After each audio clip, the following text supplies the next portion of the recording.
Bismillahirrahmanirrahim. Assalamualaikum warahmatullahi wabarakatuh.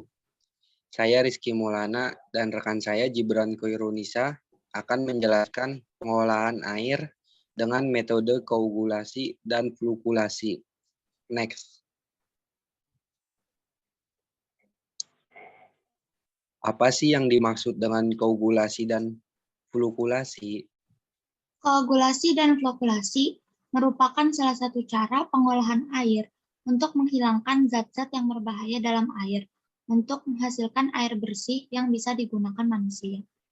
Next.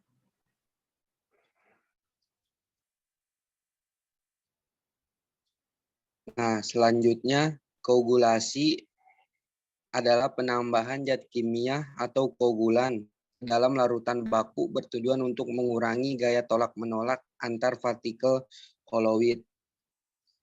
Pada proses koagulasi, koagulan dan air limbah yang akan diolah dicampurkan dalam suatu wadah atau tempat, kemudian dilakukan pengadukan secara cepat agar diperoleh campuran yang merata distribusi koagulannya, sehingga proses pembentukan gumpalan atau vlog dapat terjadi secara merata pula.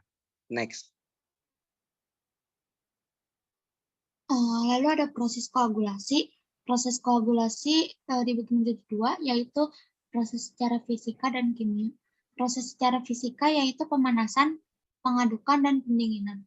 Untuk proses kimianya sendiri yaitu elektroforesis, penambahan alkohol, dan penambahan elektrolit.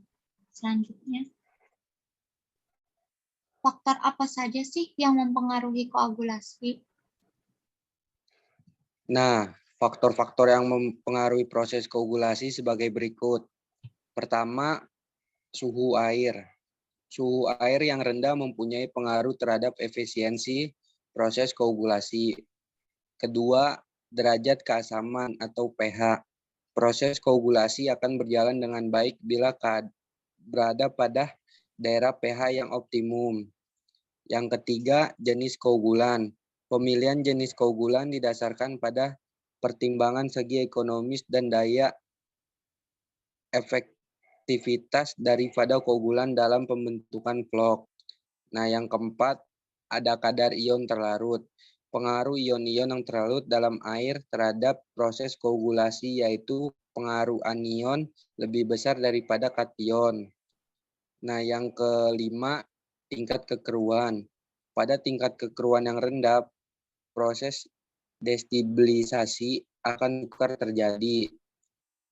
Nah, yang keenam, dosis koagulan.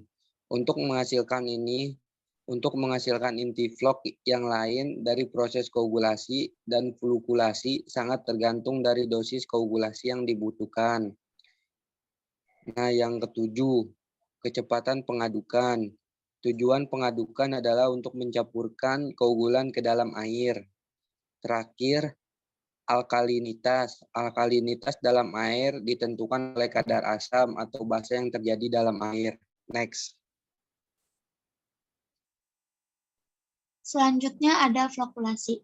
Flokulasi adalah proses aglomerasi atau penggumpalan partikel terdestabilisasi menjadi vlog dengan ukuran yang memungkinkan dapat dipisahkan oleh sedimentasi dan filtrasi yang bertujuan untuk mempercepat proses penggabungan vlog yang telah dibibitkan pada proses koagulasi.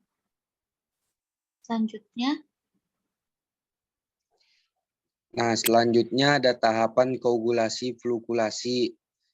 Ada penambahan koagulan aluminium sulfat atau senyawa Al2SO4 3.18H2O. Nah, selanjutnya ada pengadukan campuran koagulan air umpan. Itu selanjutnya ada pengadukan cepat dan pengadukan pelan. Next. Selanjutnya ada proses pengolahan air dengan metode koagulasi flokulasi. Yang pertama, koagulasi dengan melibatkan netralisasi dari muatan partikel dengan penambahan elektrolit atau koagulan. Yang kedua, agregat yang terbentuk akan saling menempel dan menyebabkan terbentuknya partikel yang lebih besar atau yang disebut mikroflok. Lalu yang ketiga, ada pengadukan cepat. Pengadukan cepat ini untuk mendispersikan koagulan dalam larutan dan mendorong terjadinya tumbukan partikel untuk memperoleh proses koagulasi yang bagus. Dalam koagulasi ini membutuhkan waktu sekitar 1-3 menit. Tahap selanjutnya yaitu flokulasi dengan menambahkan sejumlah kecil bahan kimia atau flokulan. Mikroflok yang terbentuk akan saling bertumbukan dengan adanya pengadukan lambat. Di sini pengadukan lambatnya akan saling bertumbukan dan menghasilkan flok yang lebih besar. Waktu yang dibutuhkan untuk proses flokulasi berkisar antara 15 sampai 20 menit hingga 1 jam. Proses koagulasi dan flokulasi terjadi pada unit pengaduk cepat dan pengaduk lambat. Lalu selanjutnya, flok akan mengendap dan air yang bersih akan difiltrasi. Next.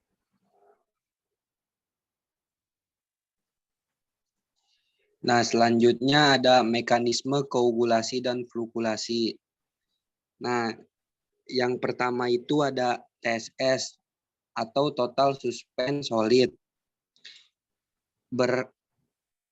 Bermuatan negatif karena muatannya sama. Partikel TSS saling tolak-menolak dan tidak mengendap. Nah, yang kedua, koagulan mengubah sebagian muatan negatif menjadi positif.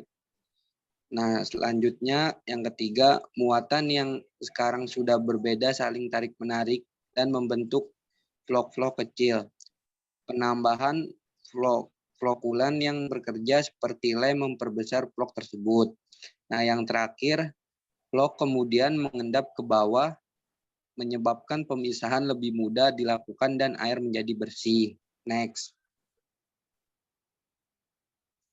Selanjutnya ada kelebihan proses metode koagulasi flokulasi, yaitu lebih cepat, efektif, dan efisien menghilangkan limbah dalam bentuk koloid dengan menambahkan koagulan. Lalu memudahkan partikel tersuspensi yang sangat lembut dan bahan koloidal di dalam air menjadi agregat atau proses sebelum penggumpalan dan membentuk flok, sehingga dapat dipisahkan dengan proses pengendapan. Lalu dapat menghilangkan beberapa jenis organisme dalam air. Baik, terima kasih. Sekian dari kami. Kurang lebihnya mohon maaf. Wassalamualaikum warahmatullahi wabarakatuh.